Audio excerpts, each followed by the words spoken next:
Okay, good day guys. So, andito ulit tayo ngayon. So, for our part 2, tatalakayan naman natin ngayon is yung SNR storyline. So, pwedeng naririnig nyo na to.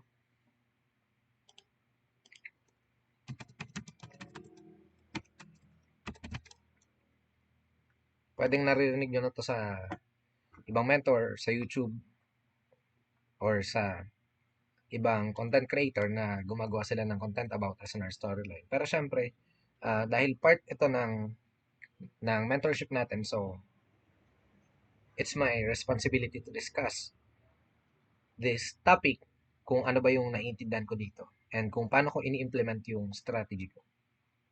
Okay, so let's start. So ano nga ba si SNR storyline? Okay, so definition muna ulit tayo guys.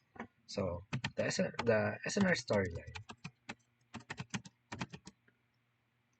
is the movement of price from one SNR time from one time frame to time frames SNR to the opposite SNR. Okay. So, storyline daw is the movement of price from one time frames SNR going to the opposite SNR. So, if we are dealing with the weekly time frame, mostly guys, lahat ng trades natin is responsible sa weekly. So, you have to listen very carefully. Kasi, kapag hindi nyo to tinutukan or hindi nyo pinansin kasi sinabi nyo, pwedeng sasabihin nyo na, ay, intraday trader naman ako, ay, scalper naman ako. So, I don't, kumbaga, akala mo walang kinalaman si weekly. Okay? Walang kinalaman si weekly dun sa time frame na gusto mo i-trade. So, dyan ka nagkakamali. Okay? So, importante yung daily, importante yung weekly, and importante yung monthly. Kahit na intraday or scalper ka. Okay? So, the most effective trader is kahit na intraday trader ka or kahit na scalper ka is alam mo pa din kung ano yung nangyayari dun sa daily, sa weekly, or kung ano yung gustong gawin ng monthly. Okay? So, ngayon, tuloy na tayo.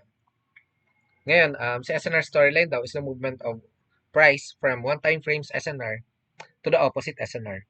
So, basically guys, si SNR, para mas madali sa inyo, kung sa ICT merong draw on liquidity, sa SMC merong um, daily bias,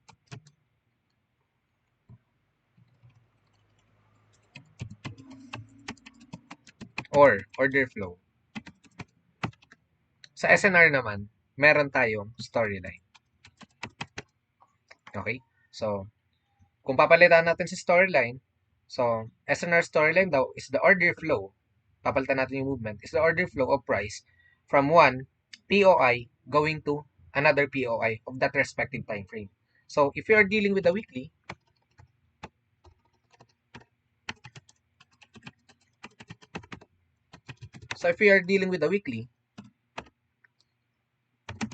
then, we want to see the price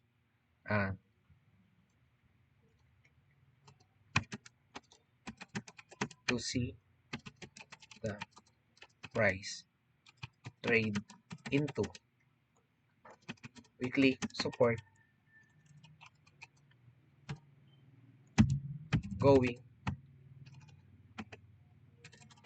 going to weekly resistance. Okay?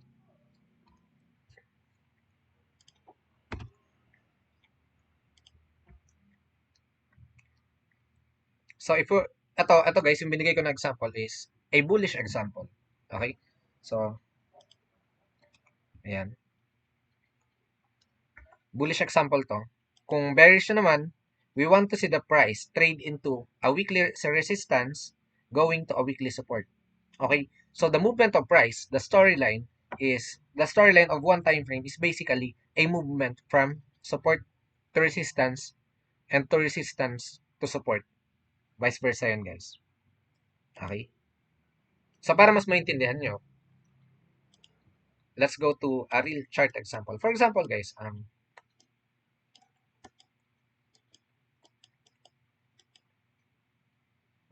kapag ka sinabi mo na storyline, pagka sinabi mo na storyline, you are dealing with the current candle. So, if we are looking at the weekly, and we want to know if it's bullish or bearish storyline, first is we want to see a reaction. So, dito, before nag-start yung week, meron tayong dalawang POI. Meron tayong support dito na available. Meron tayo ditong resistance na available. Okay? And then, nung mag-start yung week, nakita natin na yung price nag-reject dito sa support. So, ngayon, gamit ba to? Gamit ba yung rejection is ma-identify na natin kung saan siya papunta kaagad? Partial answer or half-hearted answer is no. Okay? And yes. So, 50-50. So, meron tayong confirmation na kailangan gawin. Pero, meron tayong idea na once na yung price nag-trade into a weekly support, it's going to the nearest weekly resistance. Okay? So, that's the storyline. And if the price if the price has rejected a weekly resistance, then it's probably going to the next available support. So that's another type of storyline. Diba? So ngayon, dahil nakita natin na nag-react yung price dito sa support, if ever nakita natin na meron tayong, nakita natin na may confirmation, na-confirm natin na magiging bullish yung price, kung ano man yung confirmation na gamit nyo, na nandito kayo sa weekly support, you can aim for the next resistance. Okay? So that's your storyline. So, yung storyline is naging bullish storyline. So ngayon, another way to confirm the storyline is using the rule. Okay? So, sa pag-identify kasi ng storyline, guys, you have to ask yourself, okay? You have to ask yourself, ito, copy natin and then attach natin dito sa price.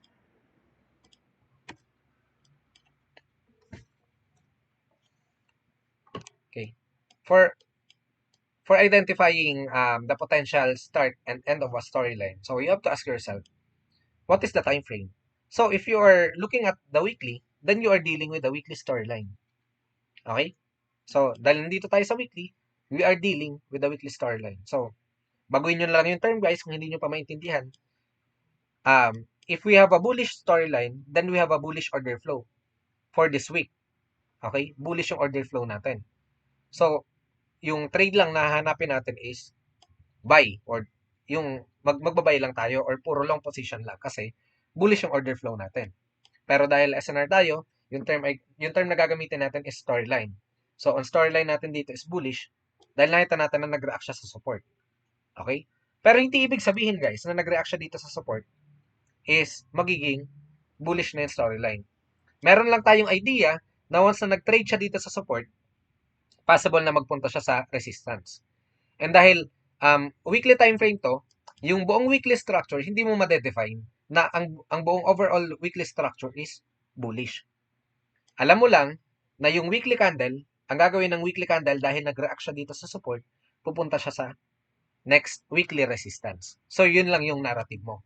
And dahil tinetrade mo naman is daily and below, daily time frame and below, so, yung single movement ng candle nung sa weekly, pwede mo na siyang i-consider as a weekly order flow. Okay? Weekly order flow to sa lower time frame. Kahit dito sa higher time frame, this is just a movement of one candle from support going to the next resistance. Okay? So the first question that you have to ask yourself is, what is the time frame? So we are dealing with the weekly. So our storyline is weekly. If we are dealing with a daily, then our storyline is daily. Okay? Now, the second question is, has the time frame rejected the zone? So that's the next question. So, dito guys, hindi lang puro ano, hindi lang puro on the spot na rejection yung tinitingnan natin. Kagaya na to.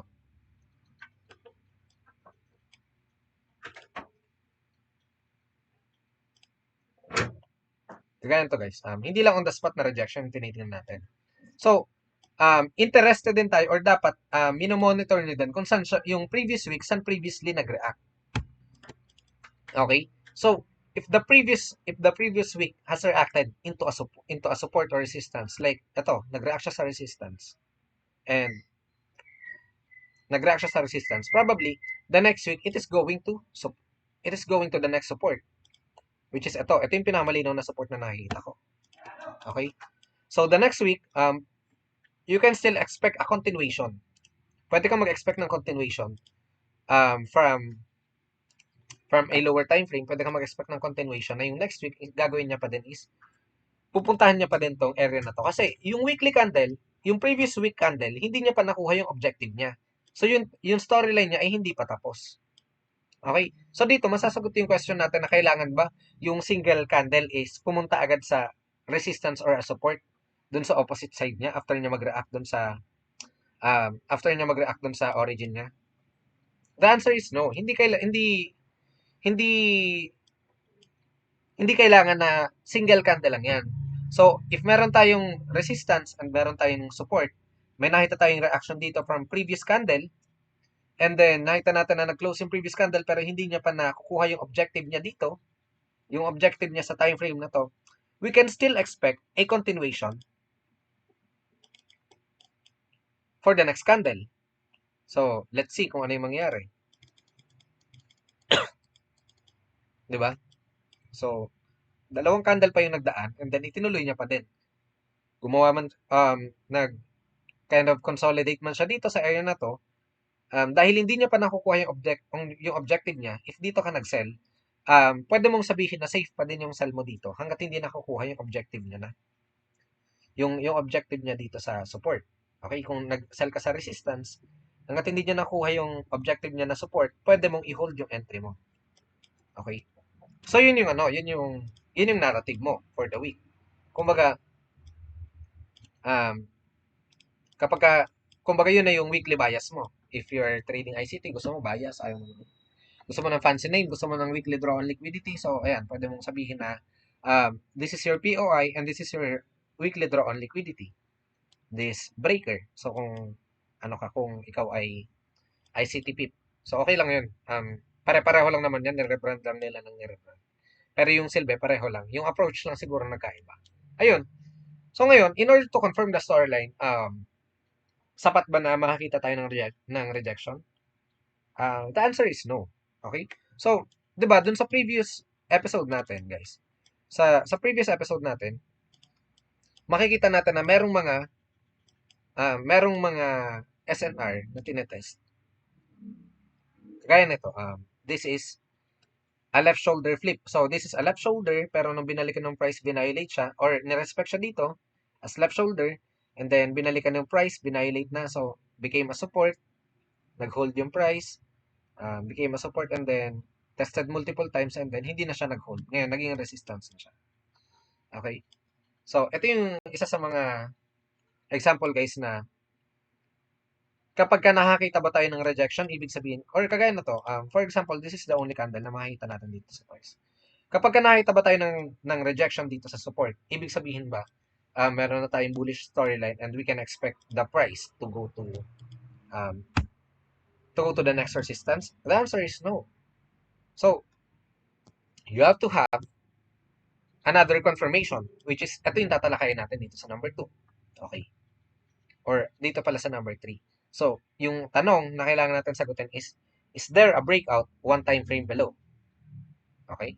So, for example, we are trading the weekly. So, we have to look at the daily. We have to look at the daily if there is a breakout.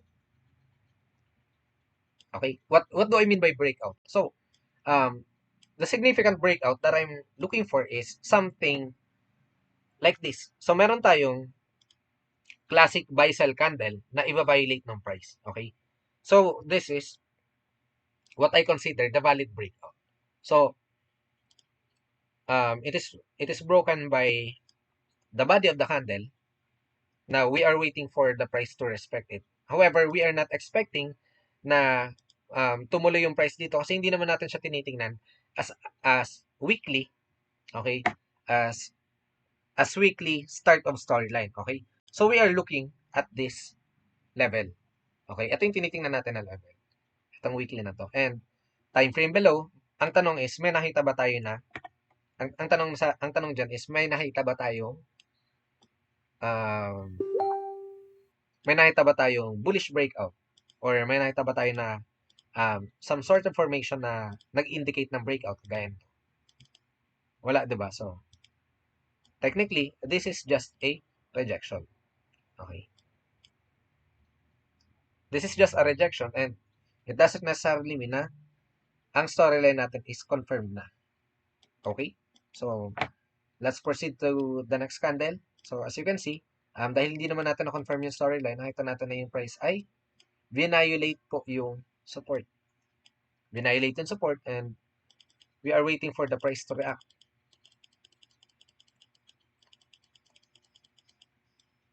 So, every time na nakita natin na nagre-reject yung price on a respective time frame, in order for you to identify, okay guys, dadiretsahin ko na kayo.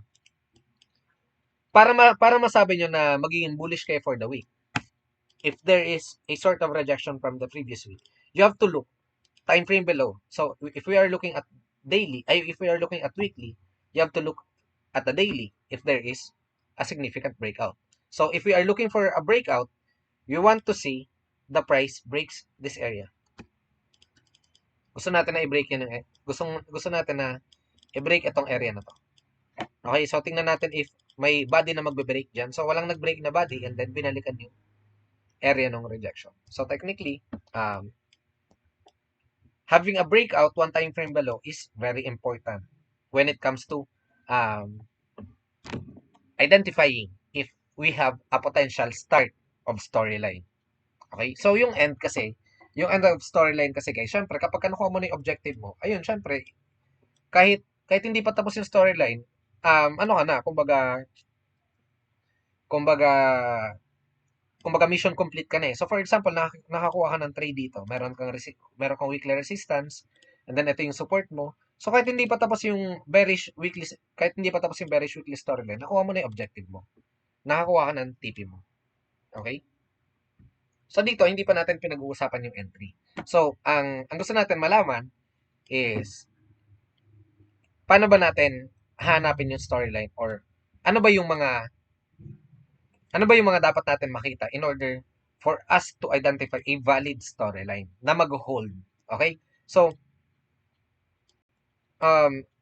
itong storyline guys, so hindi ko sinasabi na dito kayo mag-rely. Okay? Hindi ko sinasabi na 100% dito kayo mag-rely because price is fractal and everything can happen.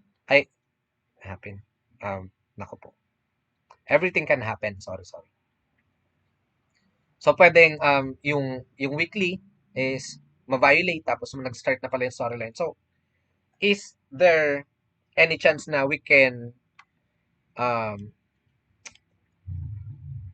is there any chance na that we can predict what is going to happen next? The answer is no. Okay? There's no chance na ma-identify natin yung next movement ng price. Okay? So nagre-react lang tayo sa kung anong ibibigay sa atin ng market. So if nakita natin na may rejection, then we are expecting for a storyline to start. But for us to confirm it, we have to look for a time frame below if there is a breakout. Okay. One thing guys, one thing. So sa number 4, significant zone time frame below. Okay, significant zone time frame below. This is what we call the multi-time frame. Okay.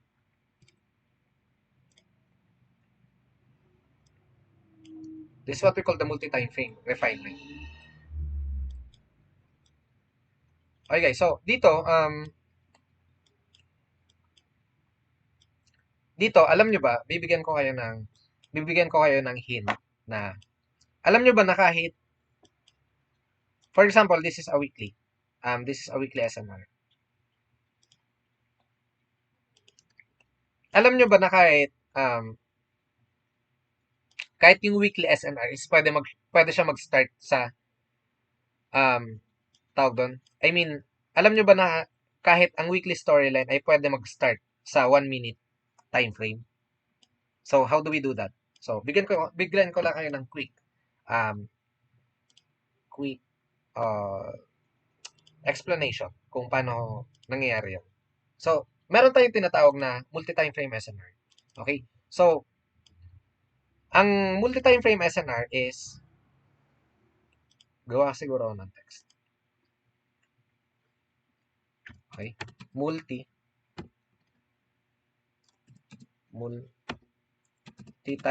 frame SNR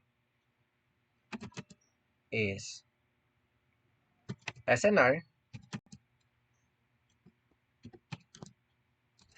that is perfectly aligned.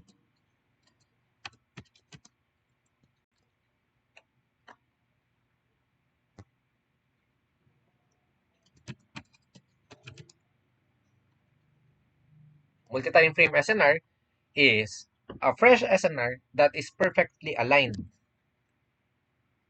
with other time frames SNR.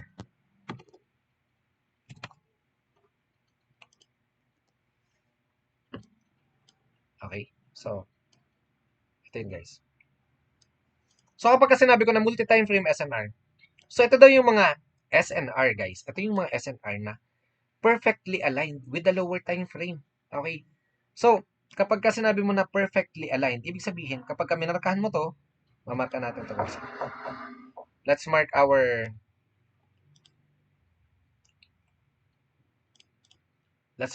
weekly.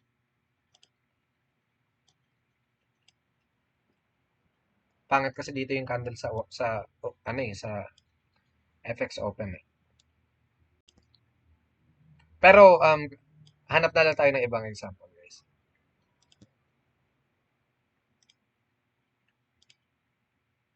Replay natin to.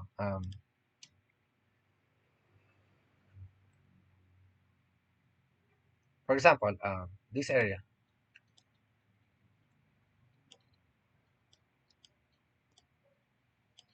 Sometimes, guys, it's very hard to identify your zone kung saan tayo mag-trade or saan tayo dapat nag-aabang ng trades natin. So, dito, makikita natin na meron tayo dito open close flip. So, meron tayong mga resistance meron tayong mga support dito. Meron tayong classic na SBR, I mean RBS, sorry. RBS. So, meron tayong dalawang klase ng support. And meron pa tayo dito. Meron pa tayo ditong support. So, paano ba natin malalaman kung saan dyan magre-react yung price? Okay. So, hindi natin alam kung saan dyan talaga. Based on hindsight, hindi natin malalaman yan. Pero by using multi-time frame, okay, by using multi-time frame refinement, so, ngayon, pwede na nating ma-identify saan ba yung kaduluduluhan na pwede mag-react yung price. Okay, guys. So, clarification na, or bago natin i-clarify, dun muna tayo, okay? So, eto guys, eto yung sinasabi ko sa inyo, na this is a weekly, but it is also perfectly aligned with the daily. Okay, guys? So, dahil same location siya ni weekly, at ito sa daily, pwede nating gawin na mag-abang tayo ng daily storyline, or titingnan natin ang daily storyline as a weekly storyline kasi nasa same zone siya ng weekly. So kapag andito yung daily, andito na tayo sa daily, so pwede natin i-refine yung entry natin or pwede nating simulan yung storyline natin from daily rejection going to H4 breakout para mas ma-refine natin yung entry natin dito. Okay? So, pwede natin gawin yun, guys, dito sa storyline. So, yun yung kagandahan dito. And again, this is also MTF, okay? Or multi-time frame, this area. So, this area is also multi-time frame with the daily. So, sasabihin natin na weekly MTF with the daily So, pupunta tayo dito um, sa mas mabababa pa na time frame. Tapos titingnan natin if merong naka-align na mga fresh SNR pa dito sa mga areas na to. So, as we can see na um, dito sa daily, meron tayong H4 na fresh. So, kita naman natin guys, fresh pa yan. Hindi pa yan natetest after evaluate ng price. So, fresh. This is also fresh. Ayan. And ito, fresh pa din siya. So, lahat ito ay fresh pa. So, technically, if we are dealing, for example, if we are dealing with the weekly storyline, pwede natin gawin, dahil nasa H4 na tayo and naka-align pa din siya sa weekly, pwede natin gawin guys is, once na yung H4 is mag-top dito and mag-reject, we can look time frame below for a breakout. Okay? So technically, we are dealing with this time frame, we are dealing with the H4 storyline. So ang abangan natin sa H1 is a breakout. Pero yung target natin dito is not the H4 kasi andito tayo sa zone ng weekly. So technically, this could be a fuel. This could be a fuel for a long-term price delivery going to the next weekly candle. So dito ko nakukuha yung malakihan ko na RR. Okay? Yung malakihan ko na risk to reward ratio, I'm refining everything into the smallest time frame possible in order to get the best RR. Okay? So, huwag kayong magtaka kung makakita kayo ng, or nakita nyo sa chart ko na sobrang liit ng stop loss ko based doon sa target. Okay? Hindi ako nakabase talaga sa stop loss. Nakabase talaga ako doon sa target and nakabase ako doon sa RR. So, kung ano ibigay sa akin na stop loss, ginagawa ko yon. So, pero hanggat marerefine ko pa, inire-refine ko nang nire-refine yon. Okay. Another fact, guys, na okay, so meron tayong weekly, so titingnan natin yung magiging reaction ng price. May papakita ko sa inyo. Okay. Yan. So, technically, wala tayong alam kung possible ba na dyan magre-react yung price. Ang alam lang natin is there is a breakout and madaming levels na pwedeng i-test. Okay, may mga levels na pwedeng i-test yung price. Okay, so bakit na ito na, uy, bumaba pa sa weekly tapos wala na tayo nakita sa weekly. Ganun talaga guys. Alam nyo ba na yung refinement is hindi lang siya limited dito sa same zone. Okay, hindi lang siya limited sa magkaparehong zone. A refinement can also for example, wala tayong weekly dito. Or wala tayong MTF dyan sa weekly. Alam lang natin na weekly yan. Pero dito sa area na to, meron tayong daily.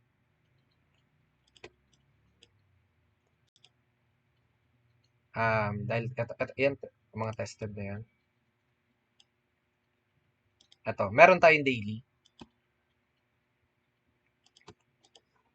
So, hindi natin alam, di ba? So, alam lang natin, halimbawa, we are looking at weekly support. So, sa pagtingin ng support, gusto natin, di ba, dito may apply natin yung premium and discount. So, lahat nung fresh SNR below this weekly support is supported by the weekly. Okay? So, this will be your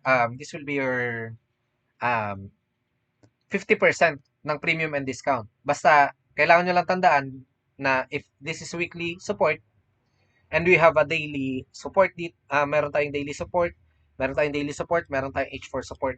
Lahat yan ay discounted and kung saan man magre-react dito yung price, hindi natin alam.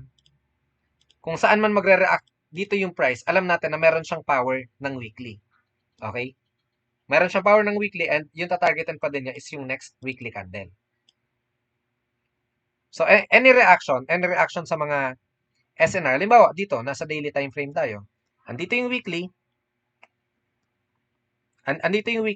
tapos andito yung daily, nakita natin nag-react yung price. So, can we expect that price will react going to the weekly SNR? The answer is no. So, kailangan, tumama muna siya dito sa weekly. Kasi yun yung narrative natin eh. In order for us to identify a weekly price movement, kailangan meron tayong weekly rejection and a daily breakout or multi-time frame rejection and lower time frame breakout. So, hindi na, for example, ito yung weekly. Okay? And, ito yung weekly. Okay? Yan yung weekly SNR. Okay? Yan yung weekly SNR. And ito yung daily SNR. Daily SNR. Okay? Kung hindi mo alam yung refinement na ganito, nakita mo na sa daily nag-react eh. So, sa daily ka natingin kasi daily ano eh. Kung baka intraday trader ka, nag-start yung new week, intraday trader ka, matatakot ka na agad na ito na pala yung reaction ng price sa ano sa area. Ito pala yun yung new week. Sorry, mali ako.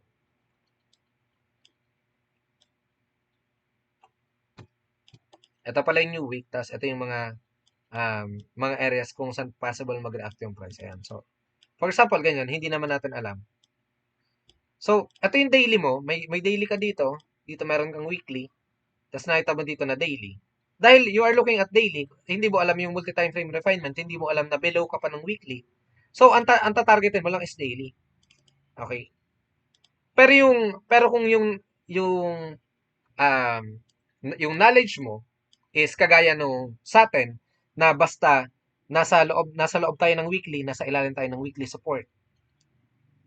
Lahat ng reaction dito ng POI is powered or supported by the weekly. So technically, we can aim for the weekly POI. Okay? So, the question is, alam ba natin kung saan nag-react? No. Minarka lang natin yung possible zone saan pwede mag-react yung price. Okay. So, for example, this is the weekly resistance.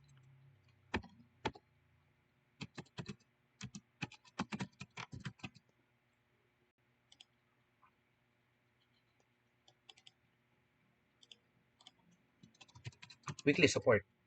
I mean, daily MTF weekly. Bakit ko sinabi multi-time frame siya by weekly? Or this is a daily SNR that has the power of the weekly. Okay? Una, brief comparison. Tingnan niyo yung RR.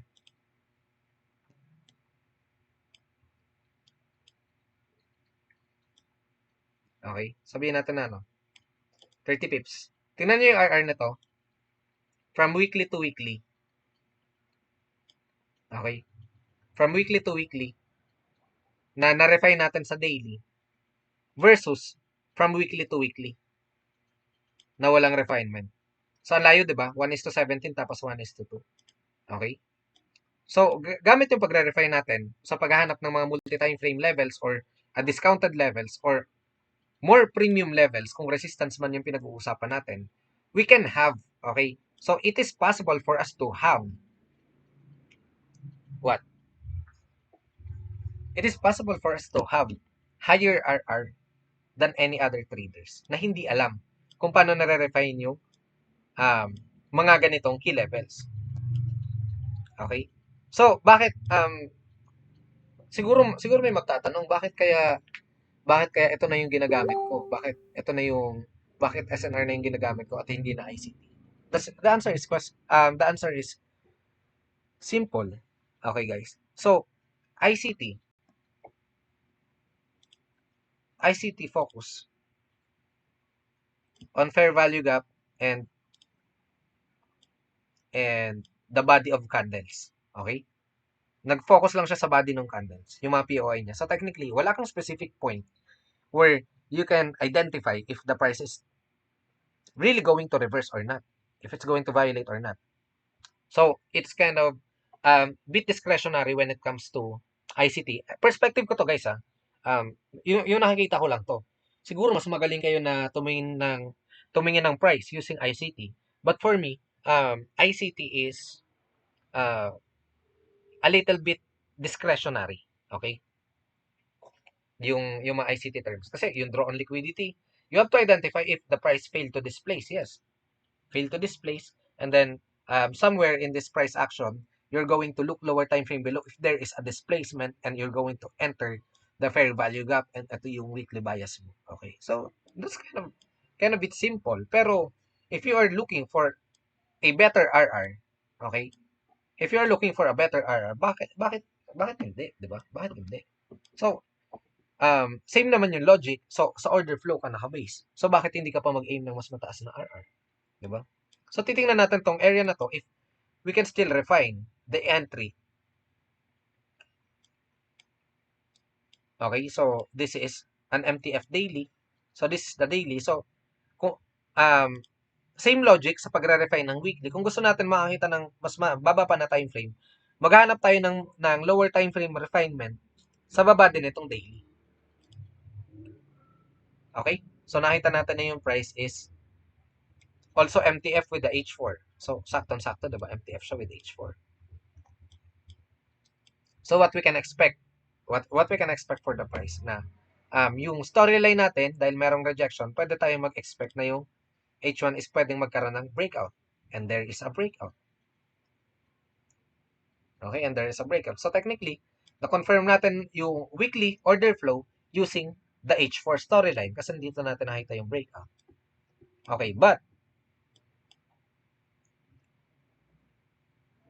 meron pa tayong nakita. Okay, meron pa tayong nakita, guys. Nakita natin na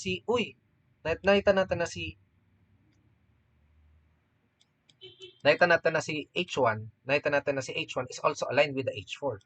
So technically dito, galing dito guys, pwede tayong mag-abang. Pwede tayong mag-abang ng lower time frame breakout. Like 15 minutes. And nakita natin na yung 15 minutes is also aligned. Also aligned with the 5 minutes. Ay, 15 minutes. So, technically, pwede natin tingnan to sa 5 minutes. And look for a breakout dito sa 5 minutes. And then dito tayo maghahanap ng entry.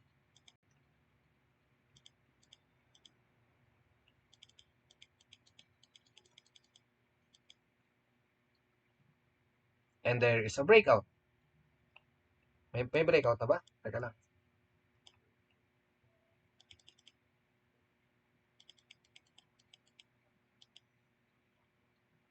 Okay. So, dito nagkaroon na tayo ng breakout.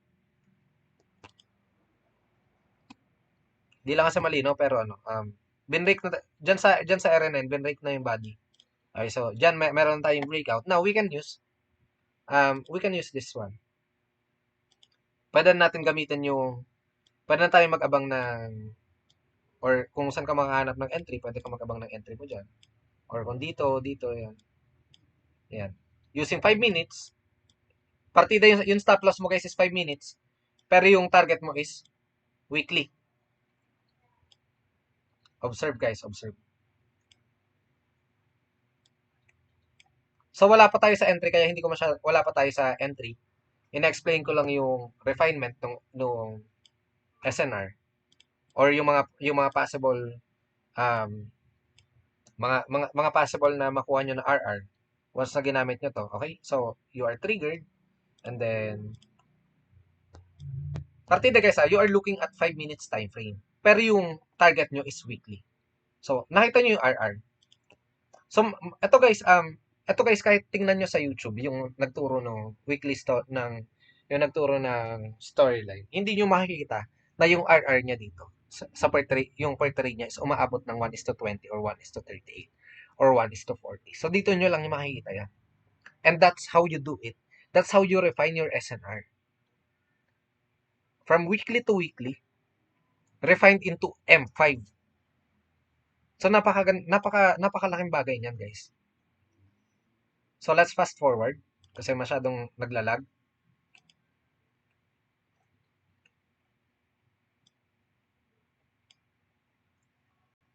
Kita nyo? You are dealing with a weekly storyline pero yung entry nyo is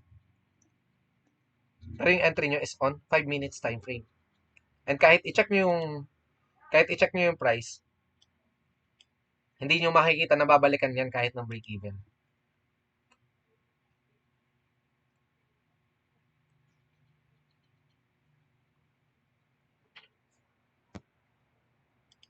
So dito pa lang wala pa tayo sa entry guys, pero meron na kayong brief context or meron na kayong context kung paano nyo gagamitin si weekly storyline into your entries. Okay? So kita nyo paano natin ni-refine from weekly to 5 minutes. So, did we refine it based on hindsight? No. May nakita tayo na confirmation and alam natin na nung ni-refine natin si weekly, something below, there is another SNR na fresh. Okay? So, lahat nung, if we are, if we are dealing with the weekly support, so lahat ng fresh SNR na mas mababang time frame below that, okay, or naka-level dyan, has the power of weekly and we can expect a price delivery going to the opposite weekly SNR. Okay? So, yun yung explanation. Yun ang explanation ng SNR storyline. That SNR storyline is the movement of price from one SNR support, sabihin natin na weekly support, going to the weekly resistance. Okay?